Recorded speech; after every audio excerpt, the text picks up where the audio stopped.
lagi insya-Allah dapat lagi terus kita menumpang hidup atas muka bumi Allah Subhanahu taala. Maka dengan kesempatan kehidupan itu kita dapat lagi melakukan amal-amal kebaikan bersesuaian dengan apa yang disabdakan oleh Nabi, ad-dunya darul amal wal akhiratu darul jaza.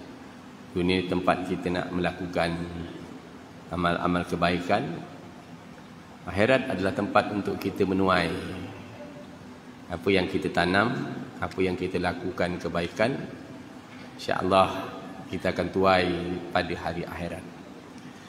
Berdasarkan apa yang difirmankan oleh Allah, man jaa bil hasanati falahu asyru amsalihha wa man jaa bis sayyiati fala iza illa mislaha wa hum la yuzlamun. Allah kata barang siapa yang buat satu kebaikan, nescaya kata Allah akan aku balas padanya 10 kebaikan.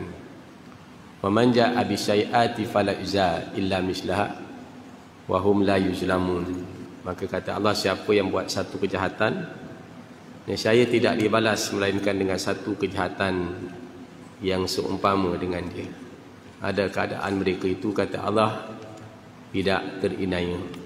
Itu janji Allah. Maka ada orang yang meyakini satu kebaikan yang dibuat Allah akan balas dengan 10 kebaikan. Ada orang yang tak berapa nak yakin, dan ada orang yang tak yakin sungguh.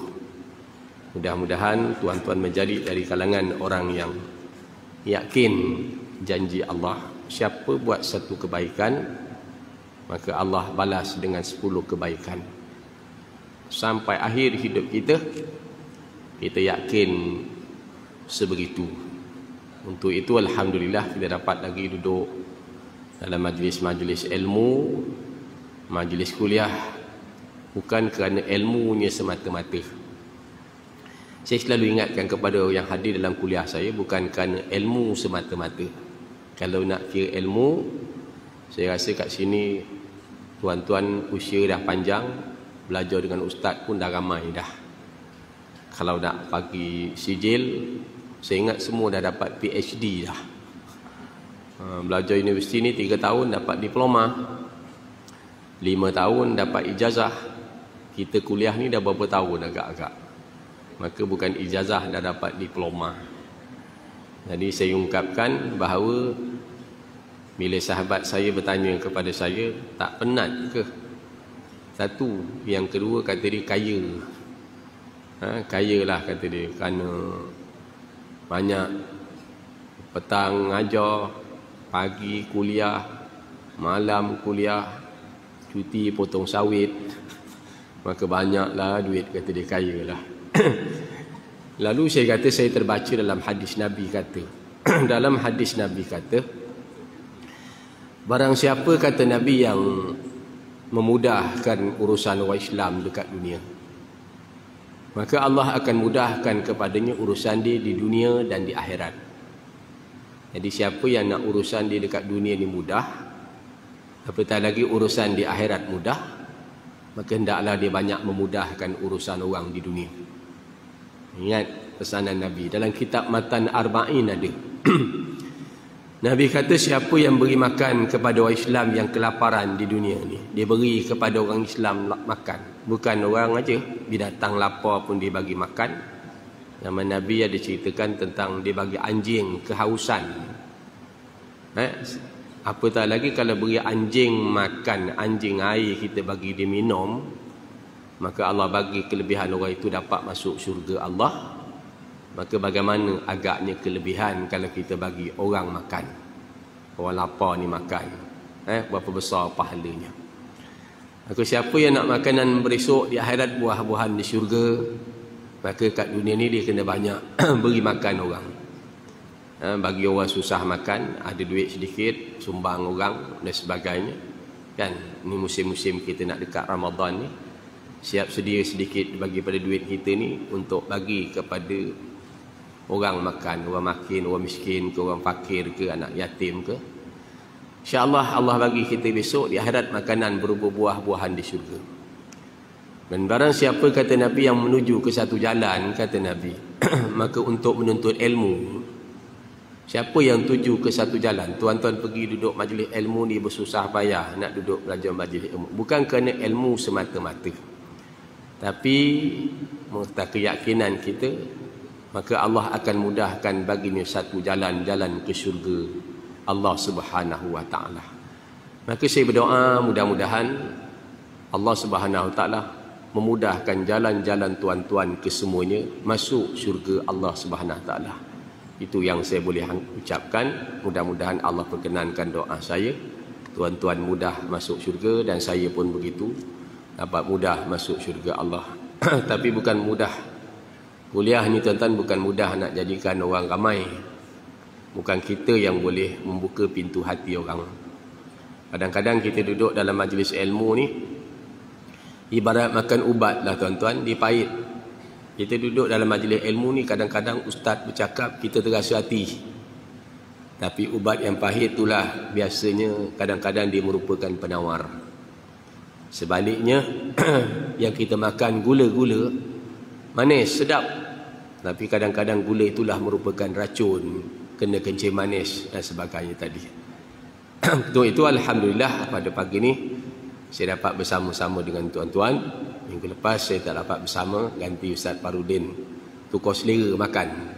Orang kata kalau makan nasi, selera dia tukar lauk, lauk tu kena bertukar. Maka kuliah sekali-sekali kena tukar ustaz juga tuan-tuan. Okey. Alhamdulillah pagi tadi saya sempat baca tentang 7 sifat orang yang beruntung, yang mana orang ini dijaminkan oleh Allah masuk dalam syurga Allah Subhanahu wa taala. Yang pertama Allah kata qad aflahal mu'minun. Beruntung orang-orang yang beriman. Orang yang beriman, maka kata Allah dia ni untung. Kita ni Islam, maka kita ni untung.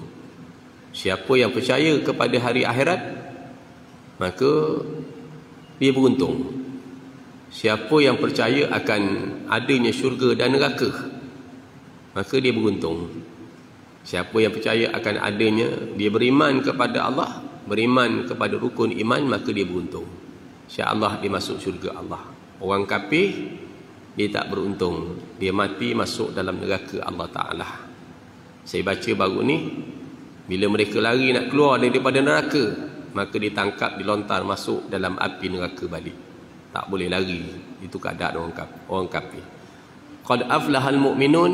Beruntung orang yang beriman. Alladzina hum fi solatihim khashi'un. Yang kedua, nak jadi orang beruntung ni tuan-tuan, mestilah kita tunaikan solat. Orang yang tak sembahyang dalam hidup dia, maka tidak akan beruntung. Maka sembahyang tu jangan tinggalkan.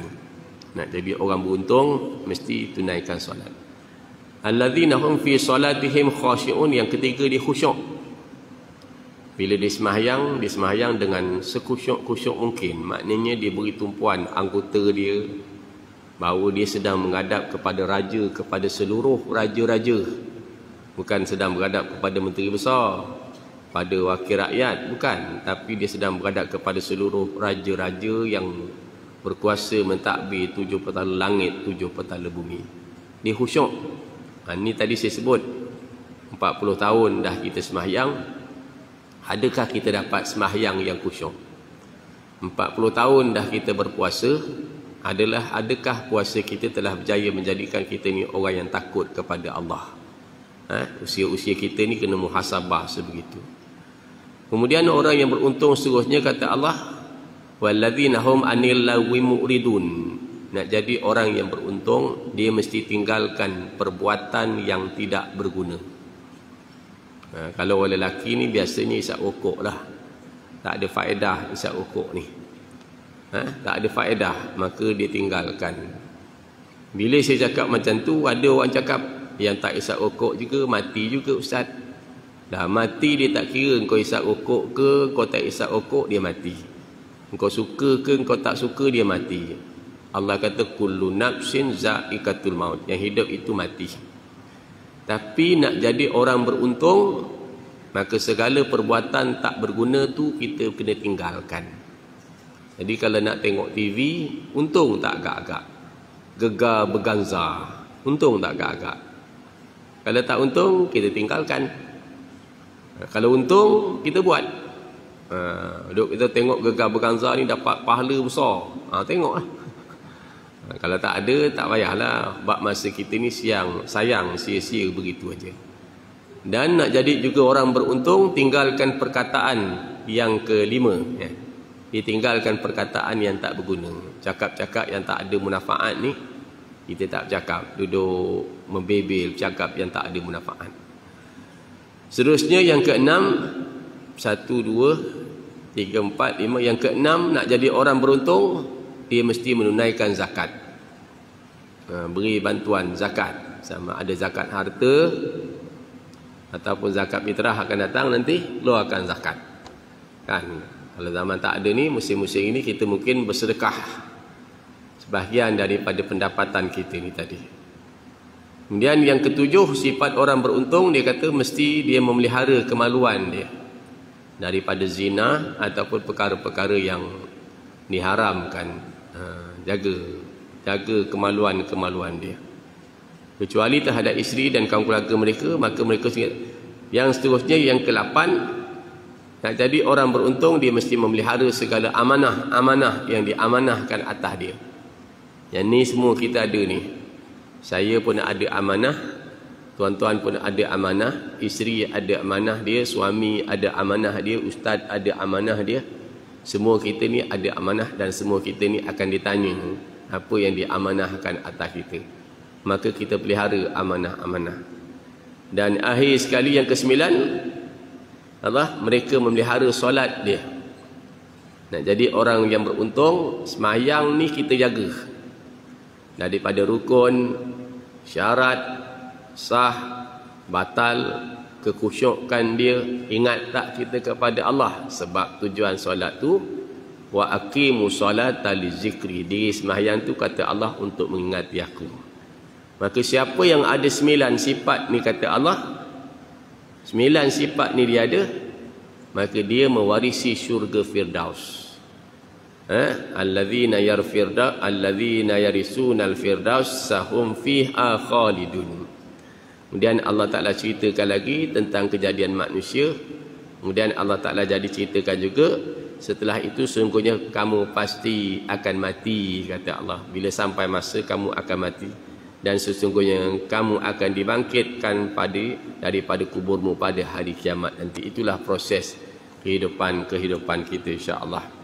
InsyaAllah pada pagi ini kita menyambung kembali bacaan kita pada ayat 79 hingga 82 daripada surah Al-Baqarah pada muka surat 111 insya-Allah. A'udzubillahi minasyaitonir rajim.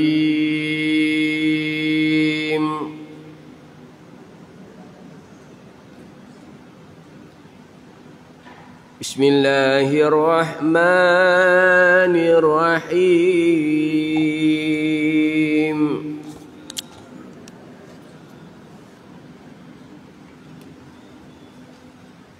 Fawailul lilladzina yaktubunal kitaba biaydihim thumma yaquluna hadza min 'indillah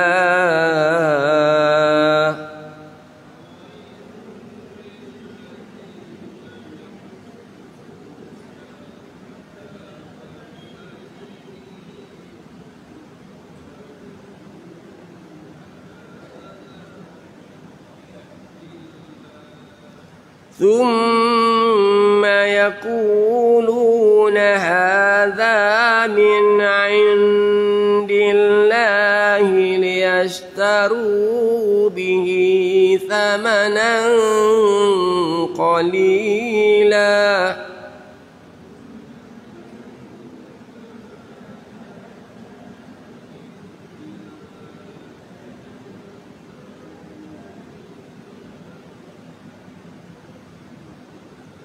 فويل لهم مما كتبت أيديهم وويل لهم مما ما يكسبون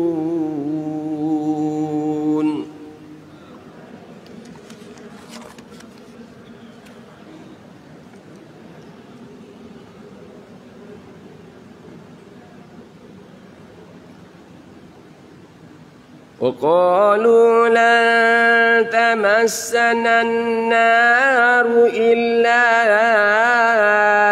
أياما معدودة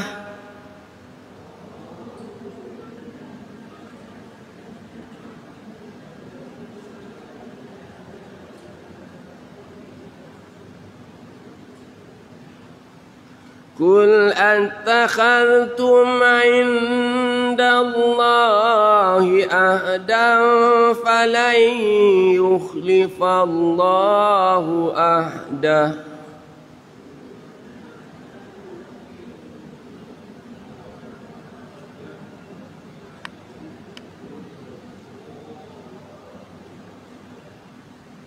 فلن يخلف الله عهده أم تقولون على الله ما لا تعلمون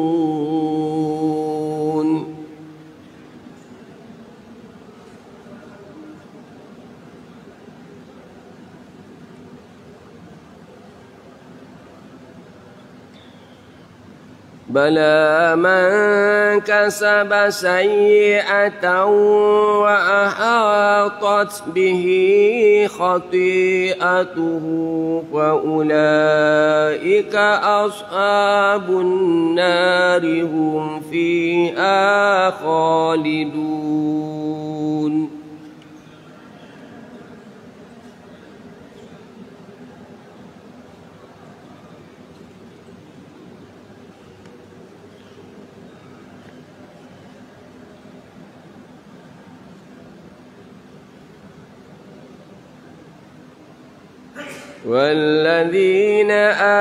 والذين آمنوا وعملوا الصالحات أولئك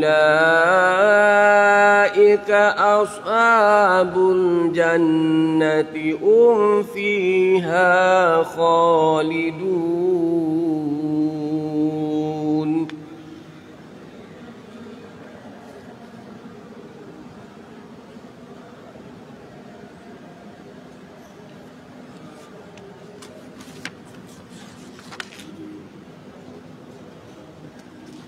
Sadaqallahul azim. Alhamdulillah, kita dapat baca bermula daripada ayat 79 berakhir pada ayat 82 berkaitan dengan penyelewengan dan pendustaan pendeta-pendeta Yahudi. Kalau kita zaman sekarang ni, para alim ulama, pada zaman dahulu para pendeta, ketua-ketua agama mereka tadi, berkaitan dengan ada juga yang menyeleweng di antaranya tadi. Dan kecelakaan besarlah bagi orang-orang yang menulis kitab yakni Taurah dengan tangan mereka lalu mengubah kalamullah dengan rekaan mereka. Kemudian mereka berkata ini ialah dari sisi Allah, supaya mereka dengan perbuatan itu dapat membeli keuntungan dunia yang sedikit. Maka kecelakaan besarlah bagi mereka disebabkan apa yang ditulis oleh tangan mereka, dan kecelakaan besarlah bagi mereka dari apa yang telah mereka usahakan. Bagaimana? Dan mereka berkata, kami tidak sekali-kali akan disentuh oleh api neraka kecuali beberapa hari yang tertentu. Katakanlah olehmu wahai Muhammad, adakah kamu sudah mendapat janji dari Allah supaya dengan itu Allah tidak akan menyalahi janjinya, atau hanya kamu mengatakan atas nama Allah sesuatu yang tidak kamu mengetahuinya? Apa yang kamu katakan itu tidaklah benar. Sesungguhnya sesiapa yang berbuat kejahatan dan dia diliputi, iaitu ditenggelamkan oleh kesalahannya itu, maka merekalah ahli neraka, mereka kekal di dalamnya. Dan orang-orang yang beriman serta beramal dengan amal-amal yang soleh, mereka adalah ahli syurga, mereka kekal di dalamnya. Jadi dalam ayat ini mengisahkan bagaimana golongan-golongan penderita yang menulis kitab-kitab Taurah, menulis kitab-kitab Taurah dengan tangan mereka, lalu mereka mengubah. Mereka tulis itu mereka ubah. Setelah mereka tulis dan mereka ubah, mereka mengatakan bahawa ini adalah daripada Allah. Itu kejahatan mereka. Di mana kita dah baca kejahatan-kejahatan orang-orang Yahudi tempoh hari, Bani Israel kita dah baca. Hari ini kita baca tentang kejahatan para pendeta mereka. Rahib-rahib mereka, pendeta-pendeta mereka yang jahat, di mana mereka mengubah ayat-ayat Allah Subhanahu Wa Taala. Dia dah tulis, dia ubah, dan mereka kata ini adalah daripada Allah. Itu kejahatan. Jadi kalau panggil kita panggil ulama-ulama ulama jahat yang mengubah segala ketentuan Allah. Dan membeli keuntungan dunia yang sedikit. Kenapa mereka ubah ni? Kerana mereka nakkan keuntungan yang sedikit. Dapat untung. Mereka sanggup menjual agama, mempersendakan agama demi mendapat keuntungan pribadi. Dan sampai hari ni jenis-jenis golongan itu masih ada lagi. Setelah mereka ubah, maka mereka mengatakan ini adalah daripada Allah. Dan mereka berkata, sebelumnya mereka cakap, kami tidak sekali-kali akan disentuh oleh api neraka. Dia anggap golongan dia mulia dan tak disentuh. Kalau masuk pun neraka, kata dia, hanyalah beberapa hari saja. Dengan kejahatan yang mereka ubah. Mana datangnya begini, dia ubah begini, jadi begini. Lepas tu dia kata ini datangnya daripada Allah Subhanahu Wa Taala. Katakanlah wahai Muhammad, adakah kamu sudah mendapat janji Allah yang kamu berkata kamu akan masuk neraka ni sekejap 1 hari 2 hari saja? Adakah kamu dah dapat pengiktirafan daripada Allah? Atau hanya kamu mengatakan atas nama Allah sesuatu yang kamu tidak mengetahui? Atau saja kamu menjual nama Allah? Maknanya kamu tak tahu, kamu saja cakap dalam keadaan kamu tidak mengetahui. Apa yang kamu katakan tidaklah benar. Yang kata kamu ni masuk ke neraka 2 hari 3 hari aja ni sebenarnya tak benar, kata Allah. Sungguhnya sesiapa yang membuat kejahatan, dan kejahatan yang paling besar di antara kejahatan yang paling besar ni apa tuan? Hari itu ada orang tanya saya, ditangkap, ada mantan seorang pegawai polis tanya saya, apa kebaikan yang paling besar di antara kebaikan yang paling besar, Ustaz? Saya kata kebaikan yang paling besar di antara kebaikan yang paling besar ialah kebaikan akidah. Kita mengiktiraf, kita mengucap la ilaha illallah, itulah kebaikan yang paling besar. Di antara kebaikan yang paling besar, kita mengaku Allah itu Tuhan kita. Ada pun dosa yang paling besar di antara dosa yang paling besar ialah kita mempersekutukan Allah, mensyirikkan Allah dengan sesuatu, atau kita tidak mahu menyembah kepada Allah yang menjadikan alam. Jadi jangan kita salah faham. Jadi orang bila tak sembah Allah ini, dosa ni cukup besar. Sebab disedara kurniaan Allah, dimakan nikmat kurniaan Allah, diminum air, segala nikmat yang diperoleh daripada Allah, tapi dia tak terima kasih kepada Allah, disembah patung-patung berhala. Maka apa yang kamu katakan itu tidak benar. Sungguhnya siapa yang buat kejahatan, ia diliputi, ditenggelamkan oleh kesalahan itu, maka merekalah ahli neraka, mereka kekal di dalamnya. Itu pun saya sebut tadi dalam kuliah saya, bila Allah kata dalam surah Al-Kahfi, Allah Ta'ala kata dalam surah Al-Kahfi ayat ke-49, wa wudi'al kitabu fataral mujrimina mushfiqina mimma fihi wa yaquluna ya wailatana ma li adzal kitab la yughadiru saghiratan wala kabiratan illa ahsaha wa wajadu ma amilu hadiran wala yadlimu rabbuka ahadah. Dalam ayat itu lalu diletakkan kitab catatan amalmu. Tuan-tuan tanda, kalau saya sebut ni ayat berapa, tuan-tuan tanda, saya mak Al-Quran nanti tengok. Sebab itu isi pengajaran. Bila Allah kata lalu diletakkan kitab catatan amalmu, kata Allah, kau tengok nanti orang berdosa akan rasa takut. Orang yang baik dia suka, sebab dia senyum dengan orang pun ada pahala. Dia buang tak cecak pun tercatat kebaikan. Tapi orang yang masa hidup dunia ni dia jahat, Lalu dia wawudi al-kitabu fataral mujrimina musyfiqina mimma fihi wa yaquluna ya wailatana ma li hadzal kitab. Pada ketika itu dia kata kitab apa ni tidak ada yang tertinggal. Yang kecil ataupun yang besar semuanya tertulis. Jadi tuan-tuan, jumpa orang ni senyum. Cukuplah. Hari ni kalau tuan-tuan dapat mengamalkan satu ilmu, jumpa orang je senyum. Jumpa orang aja senyum. Kan? Pahala je semua tu.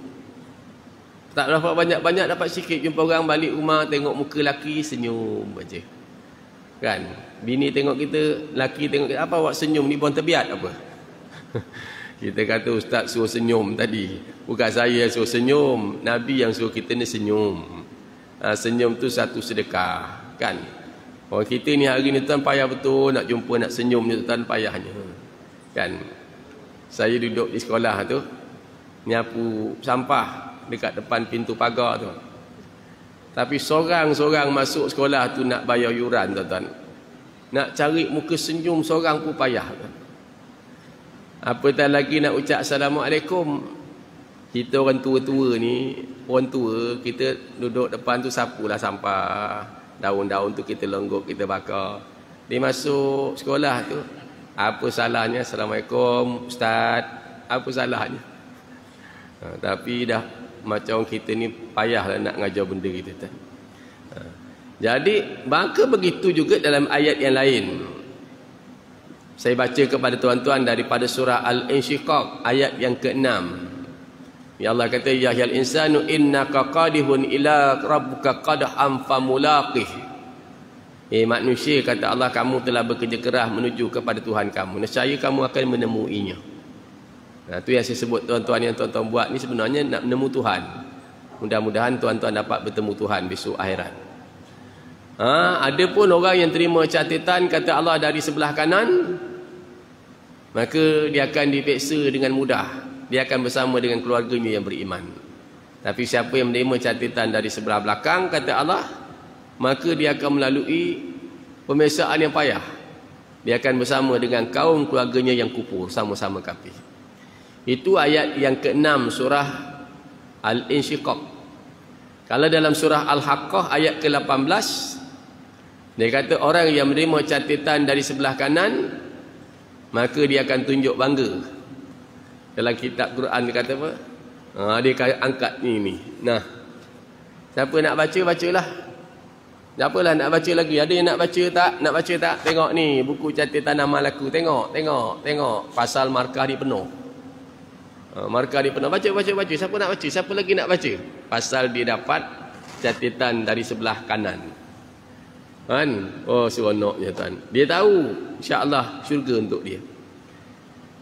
Ada pun orang yang terima catatan dari sebelah kiri, kata Quran sebut ni. Tuan-tuan buka dalam surah Al-Haqqah ayat 18 sampai seterusnya tadi.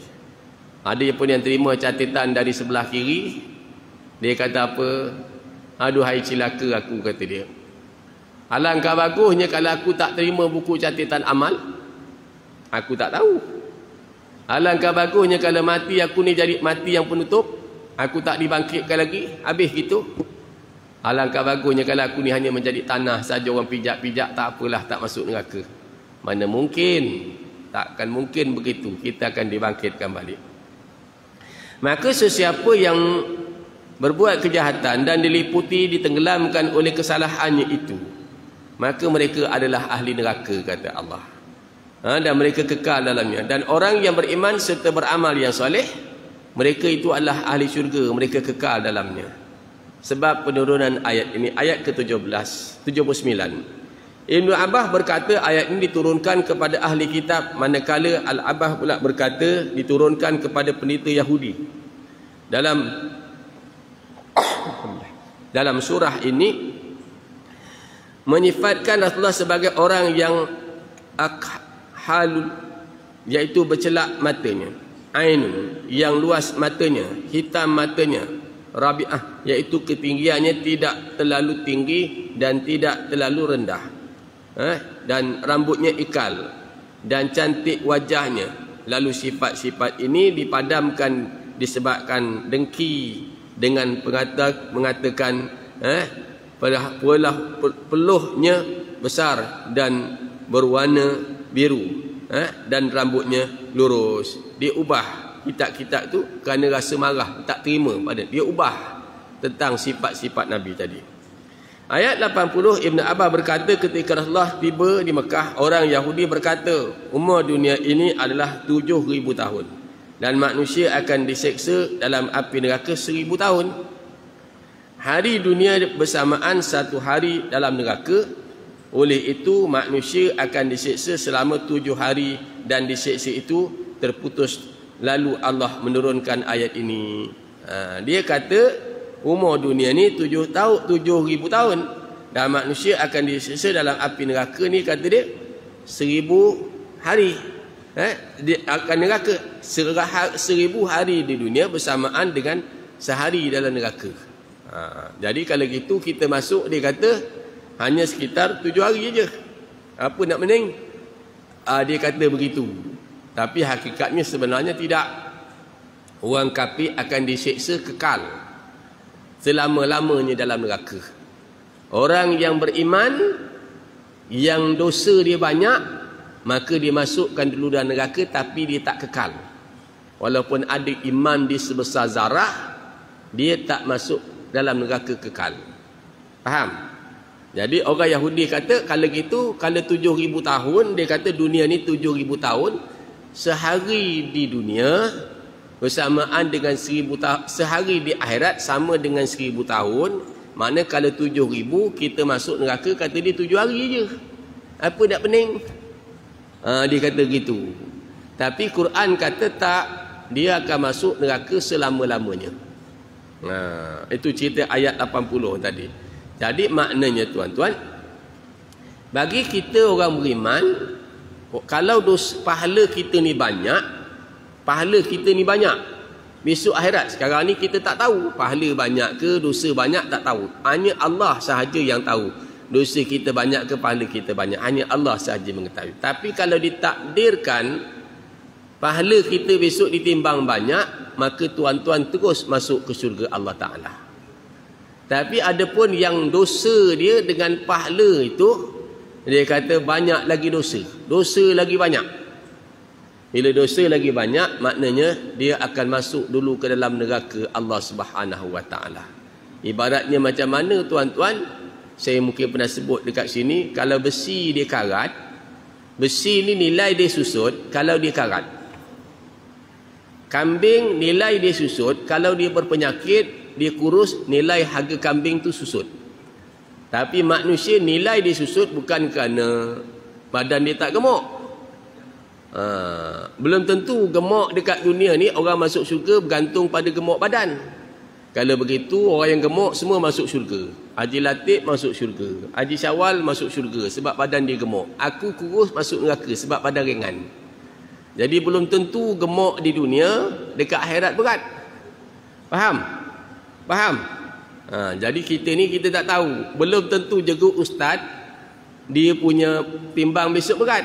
Boleh jadi yang ustaz ni ada ilmu tapi amal tak ada. Kita nak ilmu dan amal. Jadi siapa yang dosa dia banyak, pahala dia sedikit, maka dia masuk dalam api tadi. Ibarat besi, kalau dia karat, nak jadikan besi tu bernilai, tuan-tuan, dibakar. Bila dibakar, maka karat tu akan gugur sekeping-sekeping.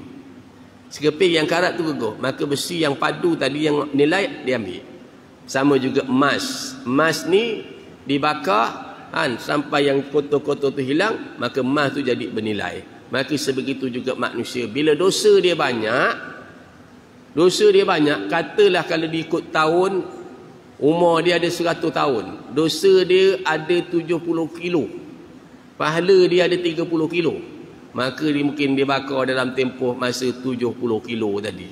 Dah habis tu barulah dimasukkan di dalam syurga. Makna orang lain dah masuk, barulah kita masuk. Itu yang bila sebut macam tu, ada orang kata apa nak risau ustaz, lama-lama kita masuk syurga juga. Maknanya tuan-tuan, kalau ikut pada perkiraan ni, tuan-tuan semua sekali insya-Allah masuk syurga Allah. Insya-Allah masuk syurga Allah. Cuma persoalan dia, adakah masuk neraka dulu? Faham? Adakah masuk neraka dulu tuan-tuan? Yang sekarang ni kita buat, kalau boleh kita tak nak singgah dalam neraka. Kalau boleh kita nak mati terus direct masuk ke syurga Allah Subhanahu Wa Taala. Jadi baki usia yang tinggal sikit ni tuan-tuan, tak berapa tahun aja agaknya lagi kan. Kita gunakanlah semaksimum mungkin tuan-tuan. Jangan waste time. Orang Jawa kata jangan buang masa dengan benda yang tidak ada faedah untuk akhirat kita tadi. Okey. Itu yang pertama.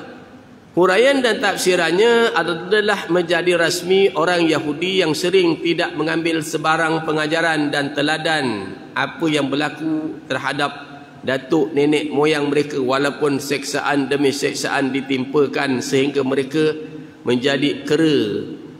Menjadi kera pun masih tidak dihiraukan, walaupun disumpah jadi kera, jadi beruk.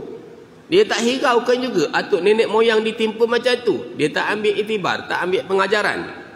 Allah menjanjikan kerosakan, kebinasaan dan kehancuran bagi mereka yang mengubah isi Taurat hanya kerana mengejar keuntungan.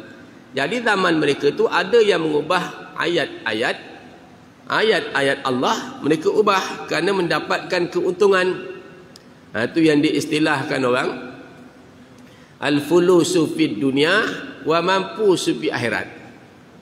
Kerana nakkan keuntungan dunia, mereka mengubah ayat-ayat hukum tadi. Allah mencela nasib mereka yang menggunakan kepandaian menulis untuk memutar belitkan fakta khas, mengubah keterangan tentang sifat Nabi Muhammad. Satu, mereka ubah tentang kedatangan Nabi Muhammad sallallahu alaihi wasallam. Kalau tuan-tuan buka dalam surah Shaf, dalam surah Shaf ada bab ini tuan-tuan.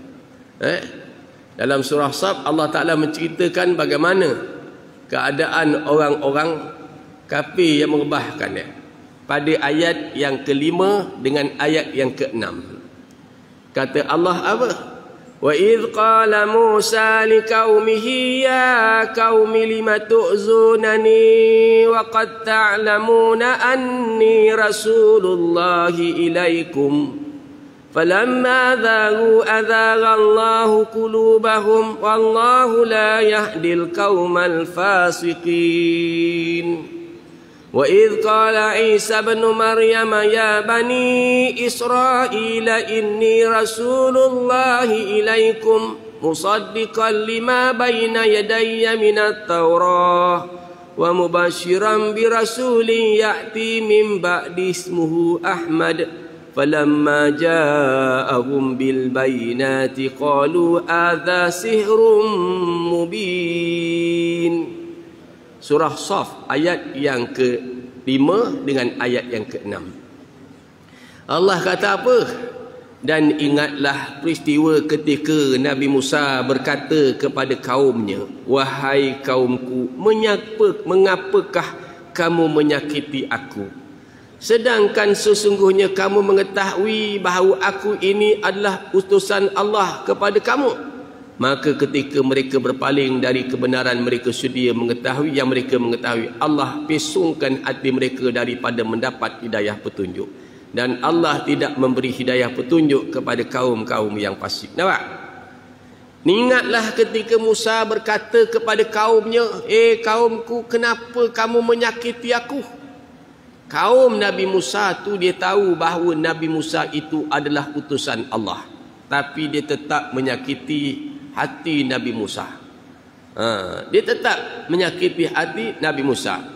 Lalu kata dia, Allah pesongkan hati mereka sehingga Allah tidak memberi hidayah petunjuk kepada kaum yang fasik. Nabi Musa hari ni, kalau kita cakap kita ajak orang kepada benda baik, orang tak suka ustaz. Tuan-tuan heran tak? Kita ajak orang pergi semayang, pergi masjid, pergi surau. Kita ajak orang buat benda-benda yang baik, orang tak suka. Tuan-tuan heran tak? Orang marah kita.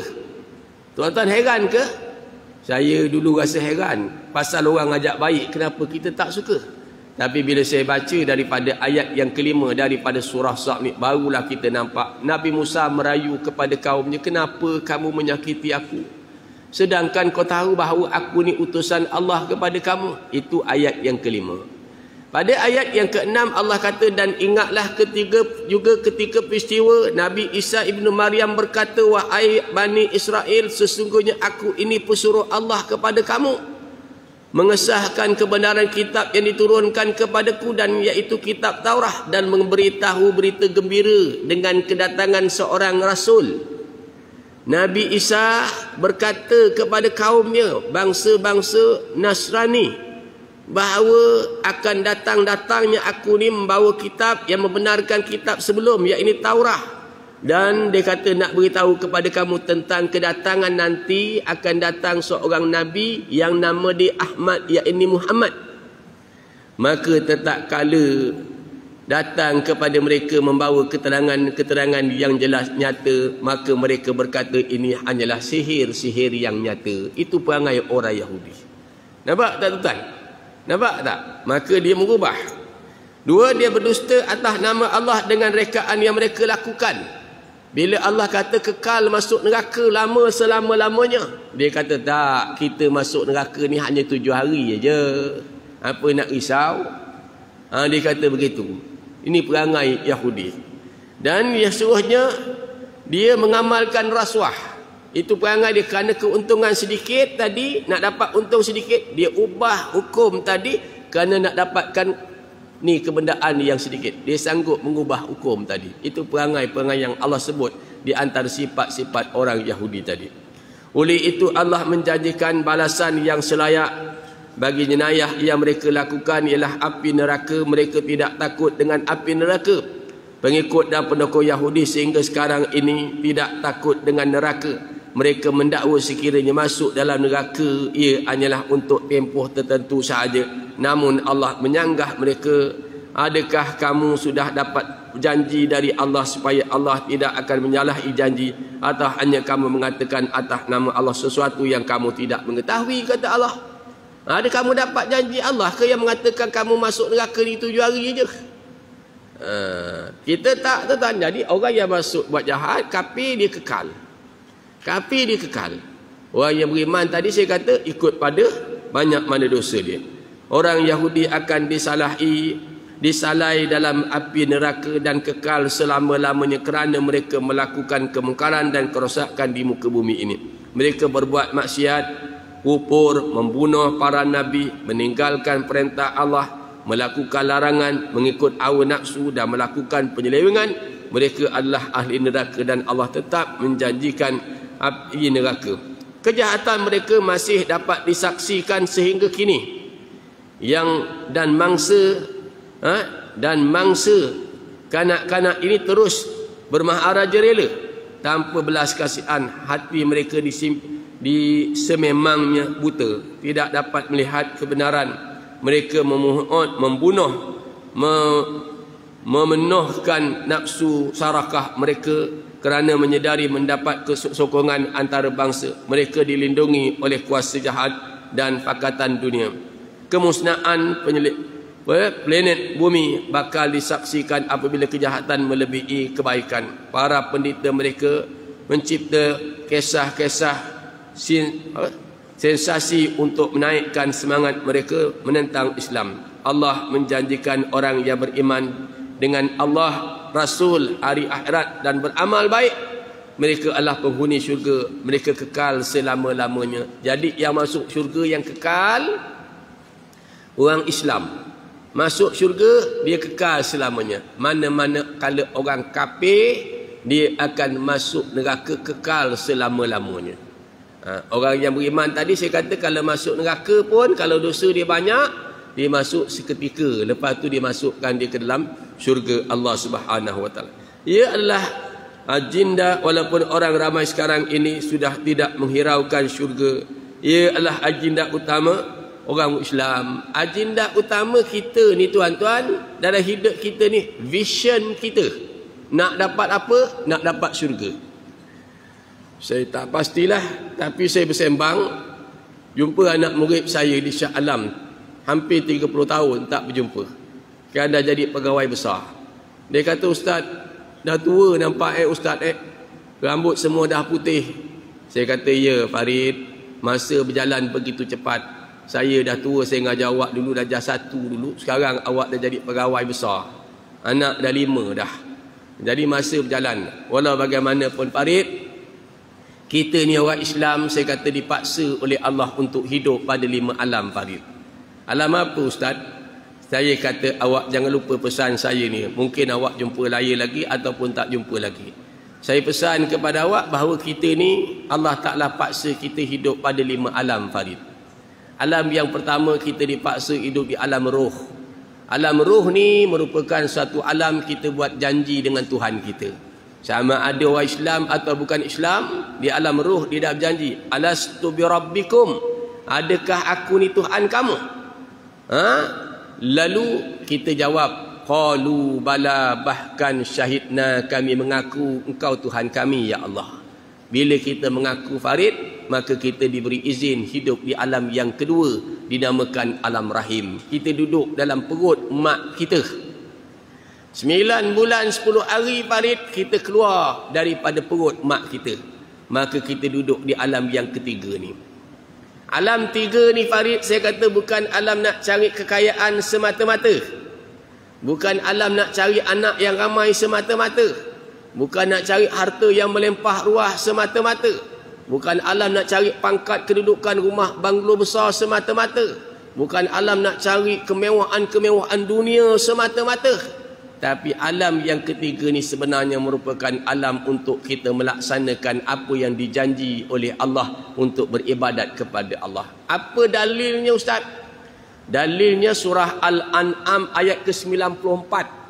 Walaqad ji'tumuna furada kama khalaqnakum awwala marrah wa taraktum ma awalnakum wara'a zuhurikum wa ma nara ma'akum syufa'akum alladzina za'amtum annahum fiikum syuraka laqad taqatta'a bainakum wa dhalla ankum ma kuntum taz'umun. Allah kata, demi sesungguhnya kamu tetap akan datang kepadaku, mesti datang pada hari kiamat dalam keadaan sendiri-sendiri, seorang-seorang, dan kamu tinggalkan di belakang kamu apa yang aku dah bagi masa kat dunia, rumah, kekayaan, harta benda.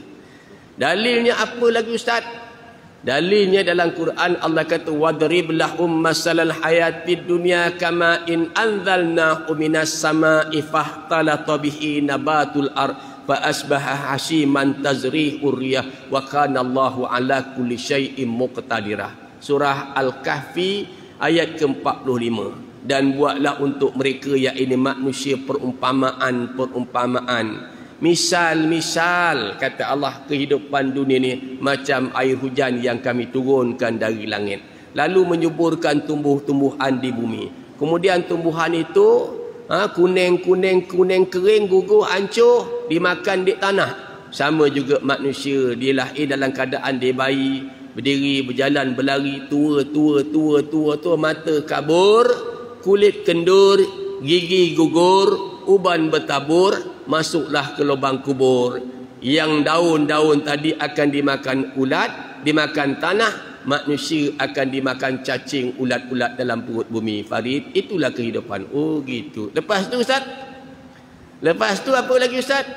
Lepas tu kita pindah alam yang keempat, saya kata dinamakan di alam kubur. Semua kita ni pindah. Alam yang keempat ni semua kita pindah, tuan-tuan. Jangan lupa, kita akan pindah juga alam kubur satu hari nanti. One day I tell you, you must believe what I talking about. Satu hari kita pindah alam yang keempat. Alam keempat ni apa ceritanya Ustaz? Alam keempat ni adalah alam pertanyaan. 2 sesi pertanyaan akan kita lalui. Kan? Sesi yang pertama, ma rabbuka wa ma imamuka wa ma kiblatuka. Sesi yang kedua, mana kamu dapat harta, kat mana kamu gunakan, kat mana kamu belanjakan, bagaimana kamu habiskan usia kamu, bagaimana kamu menggunakan ilmu kamu. Itu sesi yang kedua besok. Kan? Itu kena faham dalam hadis Nabi ajar kita gitu. Akhir alam yang keempat ni kita ke mana Ustaz? Akhir alam keempat ni saya kata kita pindah Farid, alam yang kelima, sama ada masuk syurga Allah ataupun dihumban masuk dalam neraka Allah. Itu hidup yang tak mati lagi. Siapa yang dapat masuk syurga, maka dia bergembiralah untuk selama-lamanya.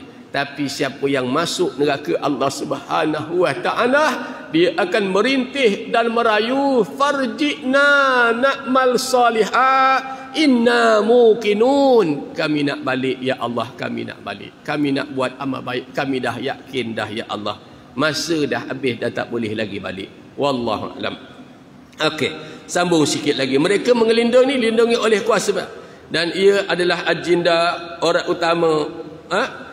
Ia adalah agenda orang Islam dalam kehidupan. Walaupun kita sekarang ini sedang menjalankan program ekonomi, politik, sosial dan sebagainya, kita hendaklah mengutamakan ketakwaan kita kepada Allah. Walaupun kita hari ini tuan-tuan nak ekonomi, kita nak politik, nak kekuasaan, nak memerintah, kita nakkan anak ramai, kita nak harta yang banyak, tapi jangan lupa program kita yang lebih utama, destinasi yang kita nak tuju ialah syurga Allah Subhanahu wa taala. Itu kita jangan lupa. Jangan sampai sebabnya sedapnya dunia ini kita terlupa tujuan utama kita tadi, nak beribadah kepada Allah. Laisa bi amanikum wala amani ahlil kitab man ya'mal su'an yujza bihi wala yajid lahu min dunillah waliyan wala nasirah. وَمَنْ يَعْمَلْ مِنَ الصَّالِحَاتِ مِنْ ذَكَرٍ أَوْ أُنْثَى وَهُوَ مُؤْمِنٌ فَأُولَئِكَ يَدْخُلُونَ الْجَنَّةَ وَلَا يُظْلَمُونَ نَقِيرًا. Dan balasan yang baik yang dijanjikan oleh Allah itu tidak akan didapati hanya dengan angan-angan kosong semata-mata, dengan angan-angan kamu aja. Balasan baik ni takkan dapat begitu. Tuan-tuan nak makan pun kena suap. Nak makan tu pun kena suap. Minta maaf cakap tuan-tuan, nak pergi masjid, nak pergi mana ni masjid, nak pergi mana masjid, nak pergi mana masjid, tapi tak melangkah, tak sampai. Itu yang saya cakap, orang duduk dalam majlis ilmu, bila saya kuliah dekat Masjid Jami' Separenggam, macam mana orang boleh tak faham ustaz? Duduk dalam majlis ilmu tak faham. Faham ni kurniaan Allah. Kalau tuan-tuan dapat faham, saya ngajar, alhamdulillah. Tak faham nak buat macam mana? Kan? Ibarat paku, kalau tuan-tuan letak paku ni tuan-tuan letak aja atas kayu ni, tak ketuk, dia masuk ke tuan-tuan? Dia tak masuk. Kalau paku pun dia kena ketuk baru masuk. Maka orang sebegitu juga duduk dalam majlis ilmu, kadang-kadang kena bedal baru diterima. Yang kena bedal tu pun kadang-kadang tak masuk. Saya duduk kat sekolah tu nak pasang papan gambar tu, nak paku, bengkok paku tu, tak masuk paku tu. Ini orang yang duduk majlis ilmu kadang-kadang pun tak faham juga. Kita kata wala tarkanu ilal lazina zalamu fatamassakumun nar. Jangan cenderung kepada orang zalim, nanti kau kena sambar api neraka. Dia duduk juga cenderung. Nak buat macam mana? Jadi kita bukan boleh beri hidayah kepada orang. Tuan-tuan, macam saya cakap dengan saya paktilah. Saya kuliah baru ni pada hari Khamis sebelum datang sini. Yang lepas tak ada. Khamis ni saya kuliah dekat hari Khamis baru ni dekat satu tempat dekat Melaka. Habis sahaja saya kuliah, maka kata seorang perempuan ni, dia datang jumpa saya, ustaz, ayah saya ni tak semayang ustaz. Telah mak saya meninggal dunia, langsung dia tak semayang ustaz. Kami adik-beradik pujuk suruh semayang, marilah semayang bah, dah tua dah bah, mari semayang. Ayah dia sentiasa ngeling kepala, tak semayang sampai hari ini. Akhirnya ustaz, kita ambil keputusan, kita tinggalkan ayah kita ustaz. Tinggalkan dia, lantaklah nak buat macam mana. Kita dah suruh tak nak berubah, rasaklah kita tak tinggal. Sekali-sekali aja saya datang. Saya kata jangan puan, kita kan sayang ayah kita. Kita kena sayang diri kita ni seperti mana kita sayangkan tak sempurna iman seorang sehingga dia kasih kepada saudaranya seperti mana dia kasih diri dia sendiri. Seperti mana kita tak nak masuk neraka Allah, macam tu juga kita nak selamatkan semua orang daripada masuk neraka Allah. Kerja kita tuan puan, saya kata mengajar dia, ajarkan dia, beri nasihat. Ad-dinu nasihat, hidayah kurniaan Allah. Nabi Ibrahim tak putus asa ajak ayah dia terima Islam. Nabi Muhammad sallallahu alaihi wasallam tak putus asa ajak apa saudara dia terima Islam. Nabi Nuh, Nabi Lut dan sebagainya, semua berusaha ajak kepada Islam. Hidayah ni kurniaan Allah. Mana tahu berkat usaha kita yang ujung sekali Allah bagi dia Islam. Allah buka pintu hati dia nak terima Islam. Jadi kalau Jangan berhentikan kerja ajak orang buat baik ni tuan-tuan. Saya kata jangan berhentikan puan. Pergi nasihat dia, ajak dia kepada kebaikan. Mungkin dengan sebab usaha ikhtiar kita ni Allah beri pertolongan kita kan, untuk dia terima Islam kan, sedap hati kita. Saya kata jangan tinggalkan dia puan. Hidayah ni milik Allah. Kita tak tahu lagi. Kadang-kadang kita tak dapat orang lain yang dapat sampaikan dia boleh terima tadi. Balasan yang baik dijanjikan oleh Allah itu tidak akan didapati hanya dengan angan-angan. Nak masuk syurga pun tuan-tuan, kalau nak makan kena suap baru kenyang. Air tu kena minum, langkah nak pergi masjid kena melangkah. Macam tu juga tuan-tuan, nak sampai ke darjat takwa. Puasa ni nak jadi sampai bertakwa. Macam mana nak jadi orang bertakwa? Kena puasa kesemuanya. Bukan hanya puasa sekadar mulut tak makan. Orang kita mulut tak makan, mata tengok orang jalan pakai seluar pendek, terkeluar mata tu. Mulut bertakwa, mulut ni puasa tak makan, tapi telinga kita dengar orang mengumpat berbakul-bakul. Ini masalah dia. Jadi kena puasa kesemuanya tadi, baru dia katakan iblis ni dia bergerak dalam tangan anggota kita ni melalui saluran darah ni. Bila kita tahan tangan kita buat maksiat, tahan tangan buat maksiat, tahan kaki buat maksiat, tahan mata dia buat maksiat, tahan mulut daripada buat maksiat, itu yang dikatakan Ramadan tu panas membakar. Panas membakar, dia tak boleh gerak, maka membakar tadi. Ujungnya jadi orang kita ni orang yang bertakwa. Tapi malangnya kita hari ni puasa. Orang suruh bagi makan orang buka puasa. Kita masa buka puasa kita tak bagi makan. Raya besok kita buat open house. Ni masalah kita kan. Wallah, bukan orang sini, banyak orang Perancis. Ni keadaan kita tuan. Dan dia kata, dan tidak pula dengan angan-angan ahli kitab, yang ini sesiapa yang melakukan kejahatan, ia akan dibalas dengan kejahatan itu, dan ia pula tidak akan mendapat selain daripada Allah seorang pun yang akan melindunginya, dan tidak ada juga yang akan dapat menolongnya. Tak ada. 1, 2, 3. Dan siapa yang mengerjakan amal yang soleh, baik lelaki maupun perempuan, dia buat amal baik, sedangkan ia beriman, maka mereka akan masuk ke syurga Allah. Tadi nak keluar sini ada orang tanya tentang sembahyang ni Ustaz. Kan sembahyang, orang lelaki kelebihan dia sembahyang berjamaah di masjid 27 kali ganda. Orang perempuan tak ada Ustaz, ngelat.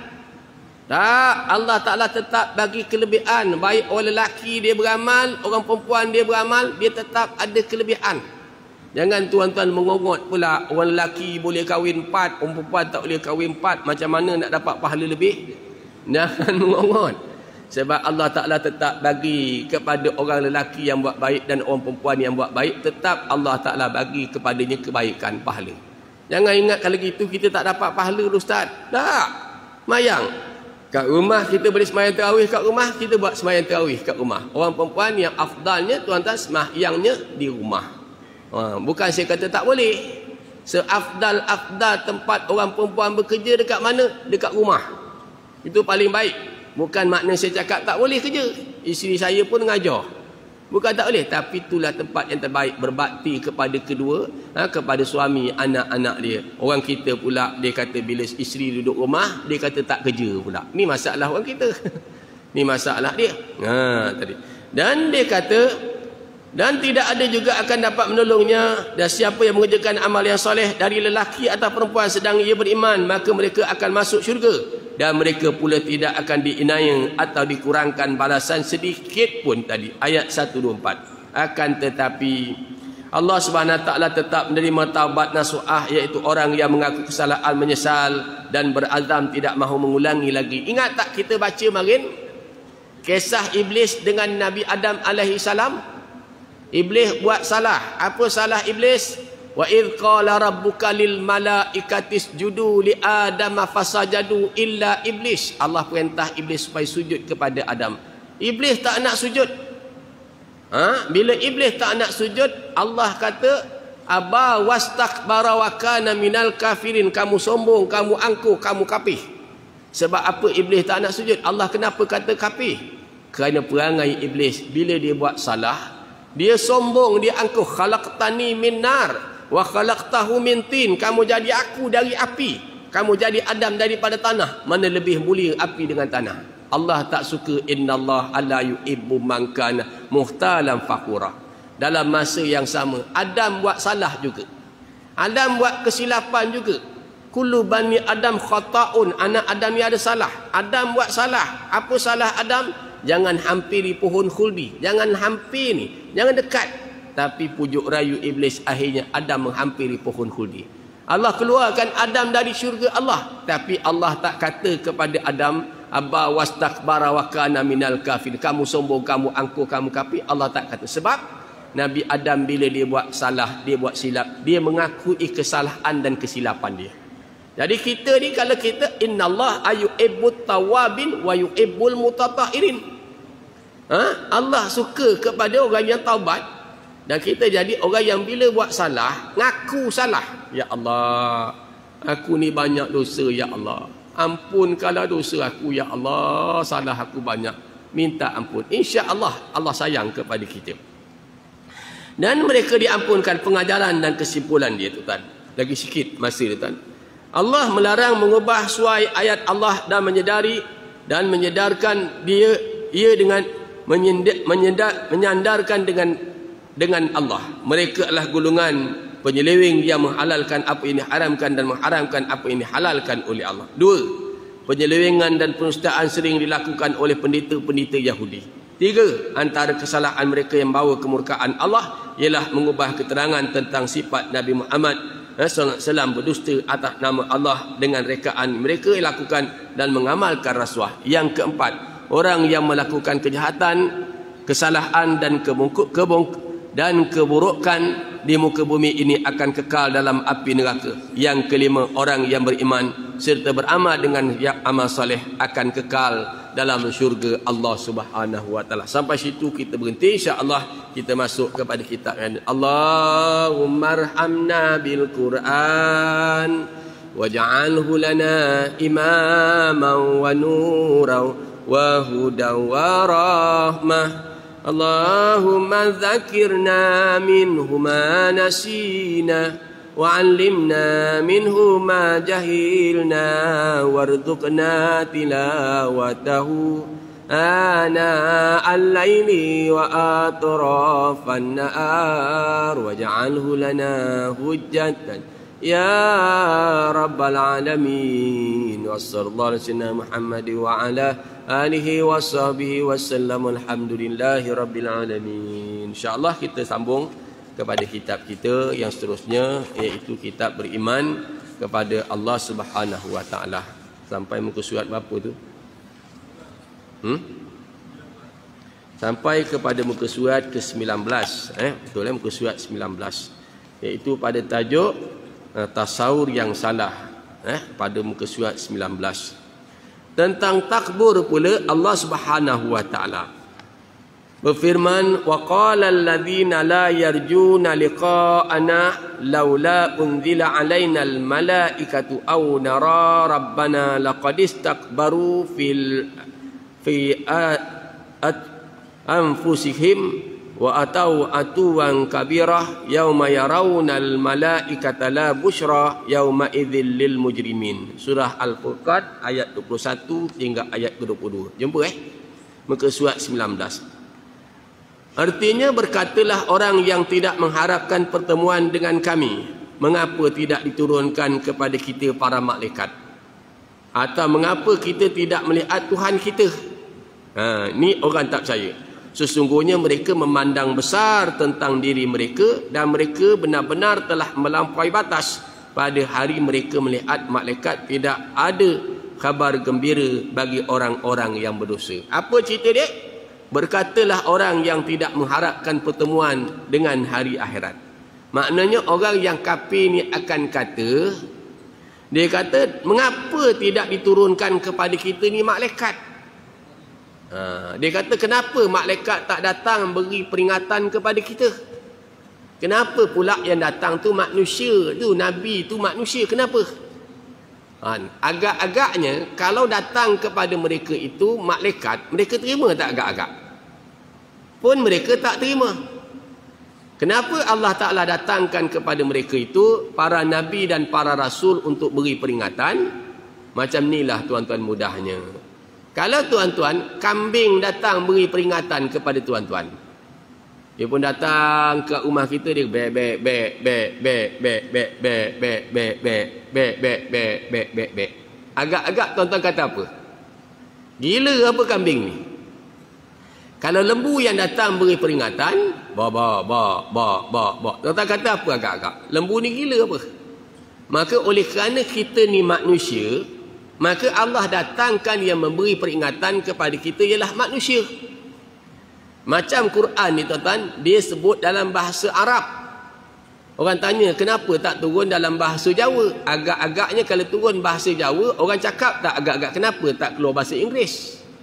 Kalau keluar bahasa Inggeris, agak-agak ada tak orang cakap kenapa tak dalam bahasa Melayu? Jadi manusia ni tuan-tuan, apa pun yang dia datang, dia akan cari jenis menolak. Dulu saya pernah bercakap dengan tuan-tuan kisah Luqmanul Hakim dengan anak dia. Bila Luqmanul Hakim tarik kedai tadi, nak tengok tak perangai orang, dia tarik kedai. Bila dia tarik kedai, orang kata apa? Dia naik atas, anak dia tarik kedai. Lalu depan orang, orang kata apalah punya bapak, dia naik kedai, anak dia disuruh heret kedai. Kalau gitu kita tukar nak. Biar kau naik kedai, biar bapak yang tarik kedai. Anak dia naik, maka Luqmanul Hakim tarik. Lalu depan orang, orang kata apalah punya anak tak ada adab, dia naik kedai, anak bapak dia disuruh tarik. Dengar nak, dia kata saya tak beradab ayah. Kalau begitu nak kita tukar, kita naik dua-dua. Engkau duduk depan, bapak duduk belakang. Lalu depan orang, orang jawab apa punya bapak, orang tak boleh fikir kedai yang kecil dia naik sampai 2 orang. Engkau dengar nak, dia kata kita tak boleh fikir, otak tak boleh fikir. Kalau begitu kita tukar nak, dia kata kita jangan naik, kita tarik aja kedai tadi. Bila dia tarik saja kedai, tak naik kedai, lalu depan orang, bodohnya kedai ada tapi tak nak naik. Tuan-tuan balik nanti naik motor, siapa yang naik? Cikgu naik motor, laki bini sorong aja naik motor tadi. Saya ingat belum naik jambatan orang dah kata gila. Sorong aja. Dia kata apa punya bodoh, kedai ada tak nak naik. Kalau gitu nak ayah naik tak boleh, engkau naik tak boleh, kita naik dua-dua tak boleh, kita tak naik dua-dua pun tak boleh. Apa pandangan kau kita pikul aja kedai tadi? Dia pun pikul kedai. Luqmanul Hakim pikul kaki depan, anak dia pikul kaki belakang. Jalan depan orang, orang kata bodoh, semua keluar istilah. Apa makna kan? Pandangan manusia ni tuan, apa yang kita buat, bukan kita buat aja, Allah beritahu pun dia tanggah. Bila Allah datangkan Nabi di kalangan manusia, dia kata apa? Kenapa datangnya Nabi dari kalangan manusia? Kenapa tak datang malaikat? Agak-agak kalau datang dari kalangan lembu, dia cakap tak agak-agak. Itu perangai manusia tuan. Dia punya kalau dia tak nak kebenaran itu tadi tuan. Maka setiap kali dia kata, atau mengapa kita tidak melihat Tuhan? Ataupun mereka kata kami nak tengok Tuhan, baru kami percaya. Ada jenis macam tu. Kami tak nampak Tuhan. Kan saya cakap dengan tuan-tuan, dalam hidup kita ni marin, satu dipanggil dia Ainul Yakin, saya kata. Yang kedua dinamakan Hakul Yakin. Ainul Yakin ni dengan mata kita. Tuan-tuan nampak dengan mata kita ni, mata saya, mata tuan-tuan nampak. Apa yang saya pegang ni? Apa saya pegang ni tuan? Saya pegang apa ni? Saya pegang apa ni? Telefon ke remote control? Saya pegang apa ni? Gelas. Siapa yang kata dia gelas? Mata tuan-tuan nampak gelas. Ini nama Ainul Yakin, dengan mata nampak. Tapi kipas atas kepala saya ni berpusing. Tanya tuan-tuan macam mana kipas ni berpusing? Tuan-tuan kata kerana ada current. Mana dia current? Tak nampak, tapi pengetahuan kita kata ada. Kalau tak percaya, ambil wire tu, cocok dekat buntut kita. Tengok melompat ke tak melompat. Sama macam itu juga tuan-tuan, ada orang yang yakin ada pahala, walaupun dia tak nampak, dia yakin pahala tu ada.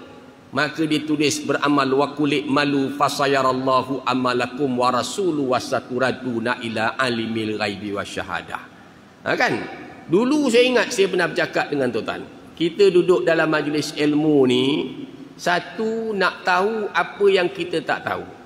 Dua, nak betulkan apa yang tak betul. Yang ketiga, nak memahami apa yang kita tak faham. Nak tahu apa yang kita tak tahu, yang tak betul tu kita nak betulkan. Zaman-zaman kita buat benda yang tak betul, tukar jadi dia betul dan sebagainya tadi. Dan mengapa tidak melihat Tuhan mereka? Sungguhnya mereka memandang besar tentang diri mereka dan mereka benar-benar telah melampaui batas. Pada hari mereka melihat malaikat, tidak ada kabar gembira bagi orang yang berdosa. Pada ketika itu tak ada lagi kabar-kabar yang menggembirakan mereka pada hari itu. Ayat di atas menunjukkan bahawa sifat takbur itu menyebabkan manusia itu berfikir tentang Tuhan secara yang menyesatkan. Ayat di atas tu cerita tentang manusia, sifat sombong manusia ni, bila dia ingat dia tak nak dengar, maka menjadikan dia berfikir tentang Tuhan itu secara menyesatkan. Dia tak logik, kata dia tak nampak, tak logik. Macam Karen tadi, tak nampak, tak ada. Tapi itulah yang kita nak wujud. Macam tu orang yakin ada pahala tak? Kalau orang yakin ada pahala setiap amal baik yang dia buat, tuan-tuan, dia akan buat amal baik. Tapi kalau ada orang tak berapa yakin, ya ke Ustaz? Ya ke? Mana dia nak buat amal baik? Kan? Macam kita tabung derma berlalu, tuan-tuan. Tabung derma lalu. Tabung derma ni orang menyumbang. Ada orang yang kedekut berdenting. Ada orang pemurah yang macam air berosok tu ni, tuan. Ada orang sederhana. Tapi macam mana cara dia, Ustaz? Cara dia macam mana? Kalau saya buka dalam Quran, jangan terlalu lapang habis dan jangan terlalu mengikat. Jangan terlalu habis kita bagi. Ada dalam beg kita tu RM20. Kita bagi semua sekali. 10 sen pun tak tinggal. Tu payah. Kalau sudah adik-beradik kita susah, siapa nak tolong? Dan ada orang cerut habis. Duit ada 5 juta, 10 sen pun tak derma. Jadi kita ni bagi alah kadar. Bagi banyak. Tengok kepada kadaran kita. Jangan terlalu sampai terbuka habis, jangan sampai tertutup. Maknanya pertengahan. Itu Islam ajar kita dalam bab itu, pertengahan tadi.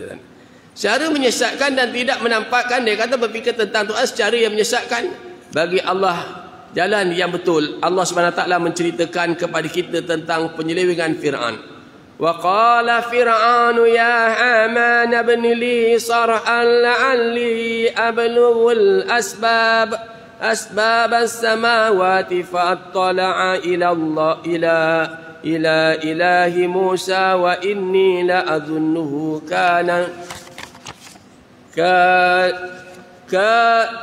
كاذبا وكذلك زين لفرعون سوء عمله وصد عن السبيل. Dan berkatalah Fir'aun, hai Haman, buatkanlah bagiku sebuah bangunan yang tinggi supaya aku sampai ke pintu-pintunya, ke pintu-pintu, iaitu pintu-pintu langit, supaya aku dapat lihat Tuhan Musa, dan sesungguhnya aku memandangnya seorang pendusta. Demikianlah dijadikan Fir'aun memandang baik perbuatan yang buruk, dan ia dihalangi dari jalan yang benar. Dia minta kepada Haman buat satu tangga, satu bangunan tinggi, tangga tinggi, supaya aku dapat sampai ke pintu langit. Dia nak bunuh tu.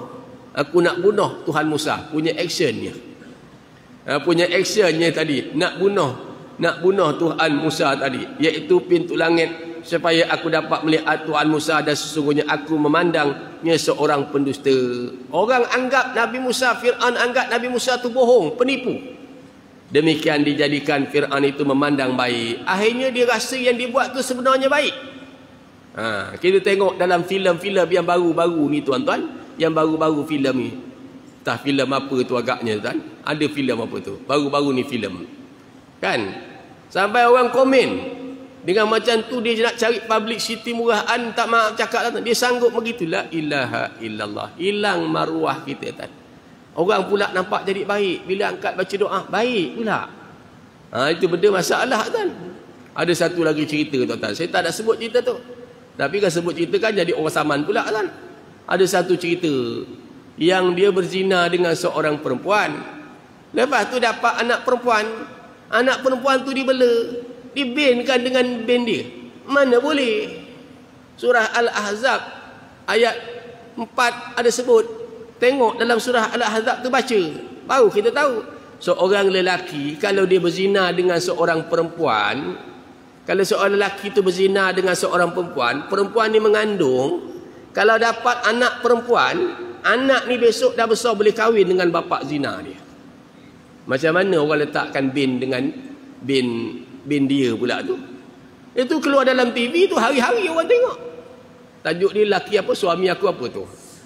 Kan cakap orang kecil hati pula kan. Tapi itulah hakikatnya. Banyak benda-benda ni tuan-tuan kadang-kadang. Tentu harap P. Ramlee buat cerita. Warga 69. Walaupun kita tengok pelik cerita tu. P. Ramlee kahwin dengan mak. Tompel kahwin dengan anak. Tapi dari segi hukum nikah sah. Cuma nak panggil aja susah.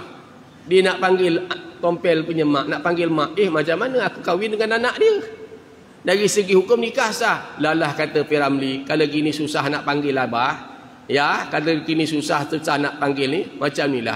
Abah ambil bini saya ambil bini bapa. Boleh tak? Boleh tak? Tak boleh, sebab bakas isteri bapa mana boleh jadi isteri anak. Itu kalau kita belajar bab munakahat. Okey, lain tuan-tuan, seorang bapa dia berzina, seorang bapa dia berzina dengan mak dia. Dia berkahwin dengan janda. Dia berzina dengan anak dia. Bila berzina dengan anak, pernikahan suami isteri terpasah, tercerai. Tapi berapa ramai orang yang masih saja je duduk lagi bersama. Kita nak cakap macam mana kan? So belajar tak nak belajar. Tak reti bab soal hukum akal tadi.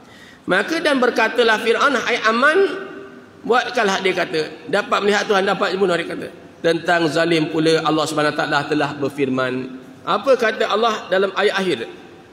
Wa idh qultum ya Musa lan nu'mina laka hatta narallaha jahratan fa akhadhatkumus sa'iqatu antum tanzurun. Dan ingatlah ketika kami berkata, wahai Musa, kami tidak akan beriman kepadamu sebelum kami dapat melihat Allah. Punya jahatnya. Kan? Karen kami tak akan percaya sampai kami nampak. Cocok dekat telinga dia. Kan? Dia nak kami nak percaya kepada Allah, kami nak tengok Allah dulu sekali. Yang kita dah baca kita kan. Dapat tengok sekali baru kami percaya. Ada benda yang macam tu tuan-tuan, ada benda yang kita tak macam tu. Kita tengok api tu, takkan kita nak bakar dulu kat buntut kita. Nampak api menyala panas dia kan. Dah percaya api ni panas, cukup dia tadi.